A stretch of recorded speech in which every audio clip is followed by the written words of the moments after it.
As HR professionals, we are responsible for managing the employee's life cycle from onboarding to offboarding.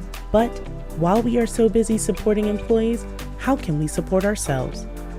When our careers plateau, how can we boost our marketability and stay relevant? The answer? HR Certified. Whether you are new in your HR career or an experienced vet, HR Certified is here to support your HR career goals by helping you navigate the certification process. Why certify? Passing the certification exam gives you instant credibility, respect in the workplace, as you immediately apply new skills, making you better at what you do. Upward mobility, by enhancing your earnings potential and career autonomy. We offer on-demand and fast-track certification test preparation courses. At HR Certified, we fully embrace our role in bridging the gap between where you are and where you want to be.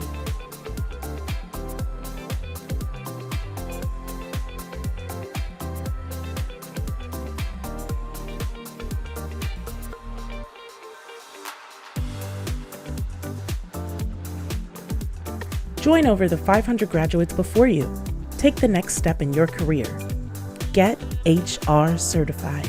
To learn more, please visit www.gethrcertified.com.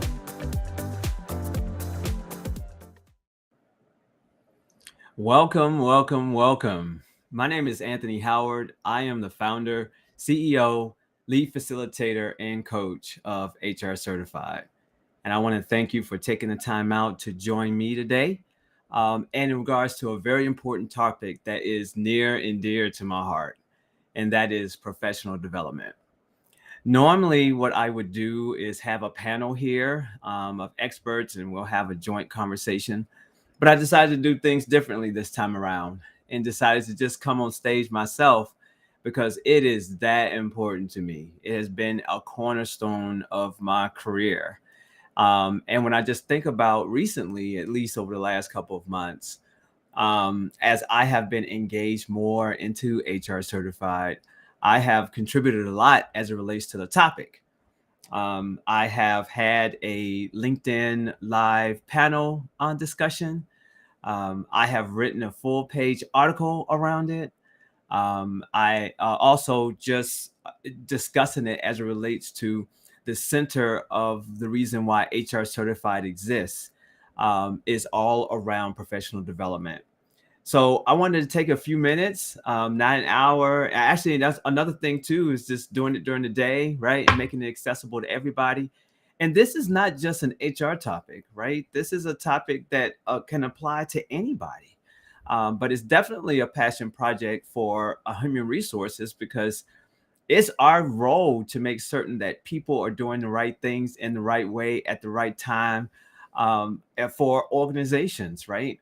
And it would be helpful that if you decide to take on that mantle of professional development, regardless of whether or not it's for your job or in relative to your career, that it does that it does help you to be able to maximize the benefit.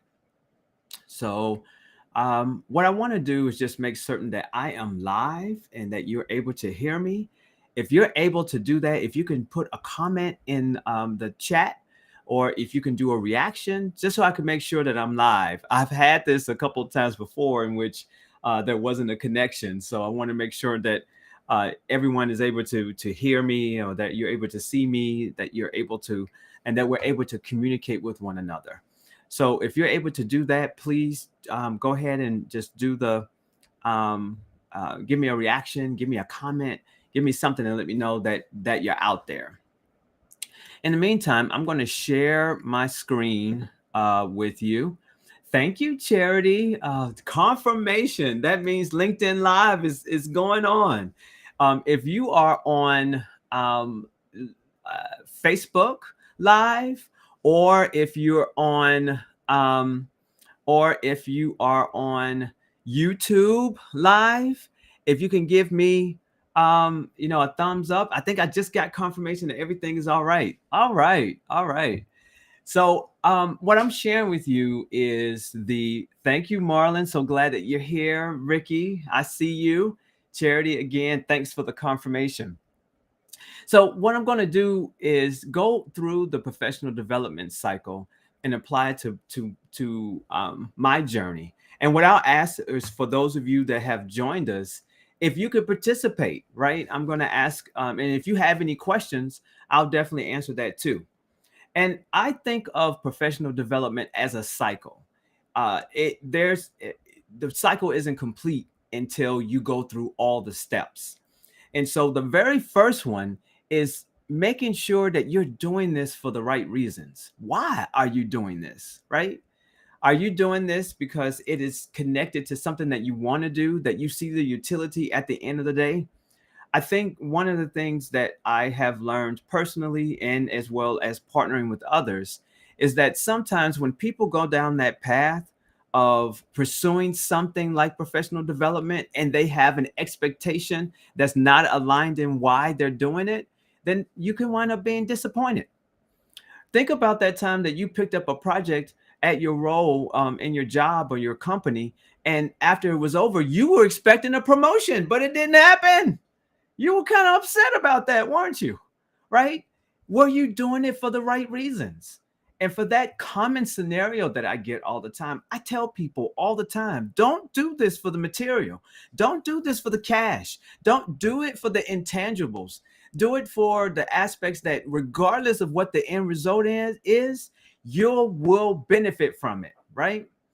Do it for the right reasons. And because of that, you'll reap the rewards, regardless of whether or not it's at right instantly or down the line. Make sure it's for the right reasons, right? That it's internally based, not based off substance, right? That's number one. What do you guys think about that? Do you agree with that? Have you ever been disappointed because you had something outside of yourself as motivation for wanting to do something extra and it just didn't turn out the way you wanted, right? Do this for the right reasons. Number two, establish your baseline.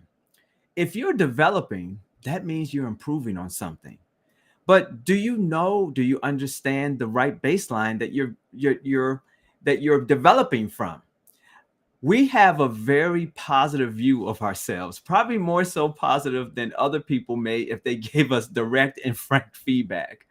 So you need to establish a baseline. And the best way to do that is with an outside perspective. And outside perspective can include feedback from loved ones, from trusted partners, from mentors, from buddies, those that's going to tell you what you need to hear and not what you want to hear, right? That's the best feedback. Now, if you're not the person to receive feedback, because I know it's tough, like literally, it is so tough to receive feedback, especially when you think you know it all, right? But there's other ways that you can get it too, neutral ways to be able to get it. There's resources that are out there that you can take, that's connected to what you're trying to develop to see what your baseline is. I know for the class, if the way that our approach is at HR Certified, if you were to come on board, one thing that we do is that we have to establish a baseline on where you are, right? How good are you at business management and strategy, at talent management and acquisition, at labor relations, including unions? We have to establish your baseline so that we can create a curated learning journey so that you don't focus on everything, that you focus just on the areas you need to develop, right? And so establishing your baseline, understanding where you are from a soft skill perspective, as well as from a hard skill perspective, gives you a good foundation to say, you know what, now I'm able to determine where I'm at. And then by the time I'm done with this professional development cycle, I would be able to see and experience what that gain is to get you from, I think what my commercial says is from where you are to where you need to be. The third one is setting a goal and setting a good mix of goals. And so we learn different, right? We sometimes we can learn by seeing things. Sometimes we can learn by hearing things. Sometimes we have to do it in order to learn. And when you're doing professional development, don't put so much into just one way of learning. Think about other ways that you can learn to have a comprehensive approach on things. So, again, I'll give you an example as it relates to, gaining a certification. When you think about that, just reading a book may not be enough. You might need to talk to somebody about it, to talk it through. You might need to be able to apply it in your job, right, from a day-to-day basis. You might need to hear somebody like me to talk about it and or have another view on things. You might have to go to a separate source so that you can understand it from a different angle. The thing is that when you set your goals, do a good mix of them, and also develop those on how you're going to test those goals in different ways. And then also don't just lean in on the technical. It's about the soft skills, right? You can be a mad scientist. Well, that's the wrong terminology, but you could be highly technical. But if the only way that you can get things done is to get on the bulldozer and destroy everybody in your path on the way there, it doesn't matter about your technical skills because you won't get hired or you won't stay at the job long, right? Do a good mix of skills, of goals that not only is technical, but also what are the soft skills that are complementary to those technical skills. And again, to tie it into to certification, what we do is we bring those examples to life. We have case studies. We talk about the scenarios on how do you apply this knowledge and what's the best way to do it. For HR professionals, it is very much so not just what you do, but how you do it. A lot of times we're not the decision makers. We are the influencers. We are the ones that are telling the story, giving the options so that our audience can be able to make an informed choice, right? We're giving them options to be able to select the right decision or the right call. And that requires soft skill, right? You have to learn how to negotiate. You have to know how to level set your conversation and your approach to your audience. There's a lot of things as it relates to that, but they're still connected to the profession of HR, right? I see you, Sheila. Thank you so much for the reaction. That sounds like there's a lot of agreement there, right? It set a goal, and when you do a good mix of it, and don't forget the soft skills. So important, especially for the American workforce. We are in a service-driven environment where you cannot do, I don't know, many jobs that you can do your job alone without working as part of a greater entity. So sharpening your craft and being able to relate to people will be just as important as understanding the technical aspects of whatever role and profession you're in. The next is in regards to securing the resources. Obviously, you can't develop without some form of resources to help you out with that. And we get asked this all the time from an HR certification perspective, that sometimes it feels like it's unattainable for numerous reasons. And so I'm going to go over some ways in which you can secure resources, but just know that professional development is an investment. It's an investment into your development to where you can do better and whatever it is that you're doing, which will make you more valuable, which would hopefully make you more money, right? So when you're thinking about securing resources, think about the long-term return on investment on whatever it is, including the time that you're putting into it, right? So let's go over some ways in which you can secure resources. One is there's always low-cost options available for you to help with your professional development. If you're attending this session, if you're viewing this session, guess what? This is a resource for you, right? I didn't ask you to swipe before you clicked on the link to join, right? There's ways in which you can get information from YouTube, from the internet. Make sure you check on those sources before you do that. But there's a lot of free resources that are out there. So whatever it is that you're looking at, take a look at it. For the HR realm, for example, a very good resource is a recent partner of ours is HR Mavericks. HR Mavericks is think of it as like a Wikipedia, but for HR. And people like me and other individuals that are in the profession goes and contribute. And it's articles, it's videos, it's all types of resources for those of you who are interested in HR or that are in it and need just a different way of thinking as it relates to topics. But guys, ladies and gentlemen, there's always ways to be able to get it done, depending on, again, number one, why are you doing this, right? The next is find if wherever industry you're in, find out where information flows, and there more than likely, of course, is some free resources for you to access. I just shared some for HR. The next is tap tap into thinking about ways in which you can get what you need, right, in order to obtain your goal. And so, like for example, as it relates to human resources, if I was in benefits at one point in time, right, I was in that for about 5 years, and I wanted to pivot to become a HR generalist, and my resume said benefits guy. And I said, you know what? How am I going to do it? Back to number one. Why am I doing this? Because I want to make myself more attractive to employers to look at me differently than to be a benefits person. So the resources that I obtained with that is that I needed to get certification in order to do it. And so what did I do? I looked out there, figured out what was going on at the time. There were no classes or anything like that available. And I was able to get my employer to help me to get the materials to study for the test. And I promise you, if I didn't work for an employer that sponsored me, I wouldn't be certified today. So if you are employed, definitely look at how can your employer help you, invest in you to be better at what you do, right?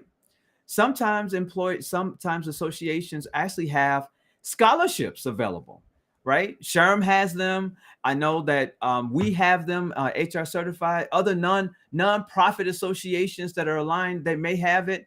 Like, and tap into your network and ask questions as it relates to that, right? And then also, if there is a cost that might be involved, maybe it can be that you can ask for payment plans, right? Or use some type of secure resource so that you can pay payment plans that's better for you, right?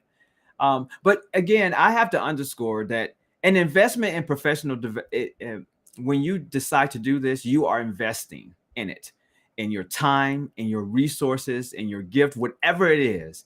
So you got to go back to the first one on why you're doing this, and then being able to see an outlook that you'll be able to get a return on investment on those things. All right, we got two more. Well, actually, we got three more steps to go. The next one is tapping into your network. Oh my goodness. When it comes down to professional development, what better resource do you have than somebody that's already where you want to go, right? Do you have somebody that if you could emulate and be in their role or in their shoes, that's who you would want to be? Things like LinkedIn and professional networking like this is the best way to do that, right? So regardless of whether or not you have a development plan or not, you need to start nurturing. You should develop relationships with the people that are already where they need to be, right? Where you want to be. Reach out, ask questions. Hey, do you mind if I ask you some questions about your job, your profession, what you've done? And networks like LinkedIn is perfect for it, because when you sign up for it, that's what it is. It's for me to link in with you, right? So don't be afraid to do that. Maybe it's somebody at your employer. Maybe it's a relationship that you developed. And don't forget about your friends and family. I can tell you personally, for me, a great confidants of mine, people who I've nurtured relationships for over 10 plus years, are now the closest partners to me as it relates to my own professional development as being now a full-time entrepreneur. Tap into your network.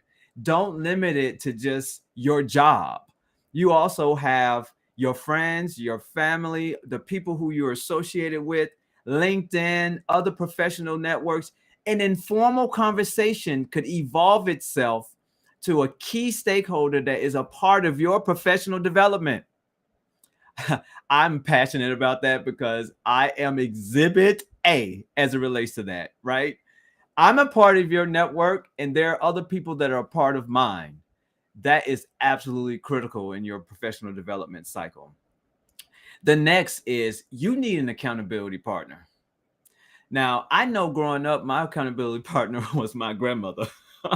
She made sure I came in before the lights went out, made sure I did my homework, made sure I didn't come in with a potty mouth, and made sure I didn't hang out with the wrong people. Otherwise, I'll be out in these streets. I use that just as an example. Like, look, you still need somebody to check. Who gonna check me, boo? The people who you trust that's around you, right? You need to have the person again that's going to tell you not what you want to hear, but what you need to hear, right? Make sure that, hey, you need not to do that. Maybe you do it this way. Maybe you're the one that they call to say, hey, I got to escalate the situation. Can I run something by you, right? Or maybe they're the ones that observe something that's going on and give you feedback as it relates to that. Maybe you have a meeting with them on a regular basis and say, hey, and then everybody's not good for everything, right? So you might have a friend that can help you out with the technical aspect. You might have a friend that or contact accountability partner help you with the soft skill. You might have somebody to help you with navigating with your employer, right? Whatever that is, right? Everybody's not good for everything, but again, think about again this cycle. Why are you doing this and what are you looking for the outcome? And find the accountability partners that can help you with your ultimate goal. The last step, all these steps are important, but this is how you close the cycle. Depending on your goal, it might take some time for you to do it. And you're not going to be as excited about pursuing your goal at the middle and end of your journey as you do when you first launch it, right? So when I coach students all the time as it relates to certification, like that first class is just like orientation. You happy, I mean, just like when you start a new job, you're ready to lean in. But the reality is that over time, we're humans, right? The utility of that starts to go down, and you're going to have to find ways to make sure that you don't lose track of your goal. And that's where milestones come in, right? Set markers for yourself, that the little things that's going to help you get to that end result, right? So I'm going to talk about again certification as it relates to it. It's a long process, right? On average, it can take you 14 weeks at a minimum for the process to even prepare to sit for that exam, right? Depending on your level. 14 weeks is a long time without something to validate that you're on the right path. Set milestones as you're going through each section, as you're going through each chapter, as you're progressing throughout. Find ways to be able to say, you know what, I'm doing well, right? And that is your accountability partner. That is a class that you may be in, your teacher, your coach. That is you being able to apply that piece into your real life on what's going on, right? That could be as you do these milestones that you're celebrating yourself. You look, there's nothing wrong with letting people know what you're doing to accomplish. LinkedIn is absolutely perfect with that. I know when I have people in my class and they complete a huge milestone like business strategy for those that are pursuing the strategic level exam, and labor relations, employee relations for those that are taking the practitioner level. Those are huge sections, especially as it relates to sitting down for that test. And so if you are taking the pre-test, if you're reading the material, if you're coming into the live session and you're taking a post-test after that, and that is just for one section, it's time to celebrate. It's time to recognize. It's time to highlight that, look, I just completed a a huge milestone towards me obtaining my goal of my certification. And again, I'm using this as an example just because of the applicability to it to HR certified. But you can apply this to anything, right? Regardless of how small it is, regardless of how big it is. Set milestones if it's a large, if it's a long process, and celebrate those things, and also make sure that you are able to assess it so that you can make tweaks and adjustments to the way that you're approaching it as your journey continues. And then the last aspect, still within the milestones and that you're accomplishing, is celebrate it. Celebrate, celebrate, celebrate, right? You want to be able to say, you know what? This is what I did, right? And there's plenty of ways to be able to do it, and brag about it. Brag about it. It's no, look, there's not a problem with that. But there's one additional step, and it's not on this slide, which it should be, which is teach somebody else. Take what you learned and help somebody. How about that? As the end of the cycle. There's nothing, no greater proof in the pudding that you actually learned something than when you can teach somebody else what you learned. That's the end of the professional development cycle. And I hope that, and actually that this is the end of the cycle as it relates to me. All these years, I have done portions of this cycle, but it really took me to be at this phase of my life to understand that it's not complete unless you pass it on. Everybody has a gift, and that gift is to be shared. I hope that this discussion was very helpful. I wanted to bring to life the steps and the cycle that I use as a cornerstone of my professional and my professional career and my personal journey. And I really do hope that you can use these steps in order for you to maximize the time, resources that you are putting into to reach to the next level. And also while you're here, and we're gonna wrap this up. This is the end of a double event for HR Certified. At 1:00 p.m. Eastern Standard Time, there will be an announcement made around a strategic partnership that HR Certified is having with HR Education Network. And for those of you who have been impacted by the recent layoffs, from all the layoffs that has been happening, particularly in the tech sector, if you have interest in getting into HR and you're in a laid off position, or you have been laid off in your current role, and HR certification is what you have been wanting to pursue, please do not miss this announcement that we're making at 1:00 p.m. Eastern Time, right back in these same channels, but just a different link. So I hope to join you in about 15 minutes as it relates to that. And also, we will be putting into this stream all the resources as it relates to professional development. And regardless of your path, regardless of your profession, we hope that these steps will help you maximize the time, money, resources, sacrifice that you're making to do better. So so you can do better, right? And pass that on. All right. Again, have a good afternoon, and I'll see you in the feeds.